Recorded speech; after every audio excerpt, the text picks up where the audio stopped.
Saya Nurul Elma Afzan binti Ahmad. Saya adalah salah seorang pembuat biskut Crunchies Amos. Perkenalkan biskut saya pada hari ini iaitu Crunchies Amos. Hari ini saya ada buat produk Crunchies Amos. Okey, ni produk saya. Tak mahal, tak murah tapi mampu beli.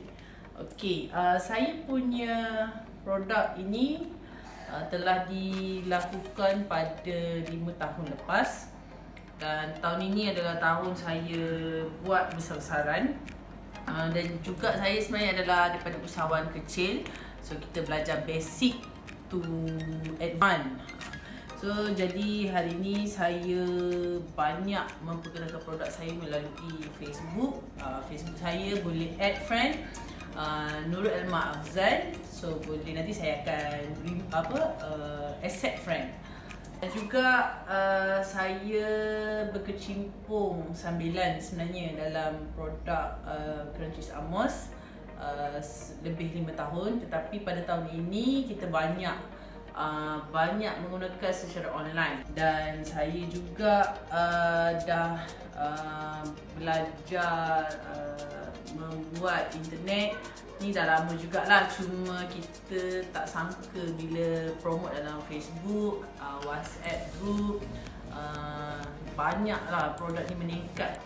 Produk saya ni memang satu jenis saja. Saya tak boleh buat banyak-banyak jenis sebab kita nak fokus satu produk saja, sama ada boleh kejar income ataupun tidak.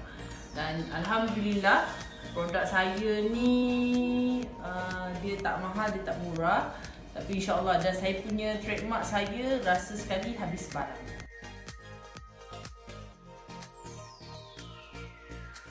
Saya sebagai usahawan industri kecil, saya menggunakan pusat internet ni, dia dapat memberi manfaat kepada ekonomi saya, meningkatkan pendapatan, kerana pusat internet ni memberi saya peluang dan ruang untuk memperkenalkan produk anak-anak tempatan. Ianya juga dapat membantu usahawan untuk memberi ilmu keusahawanan menerusi pusat internet desa, dan juga akan ada penglibatan daripada agensi lain bersama-sama membantu, mengajar dan juga memberi perhatian berkaitan dengan ekonomi yang melalui jalur lebar yang telah disediakan di pusat internet.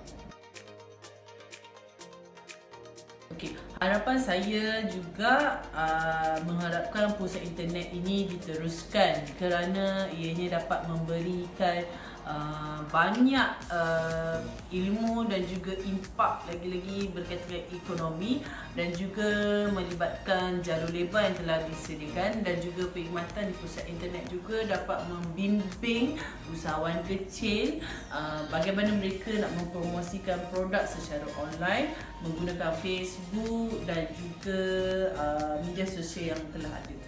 Okey, hari ini saya berbesar hati untuk promosi Januari Sempena Raya Cina.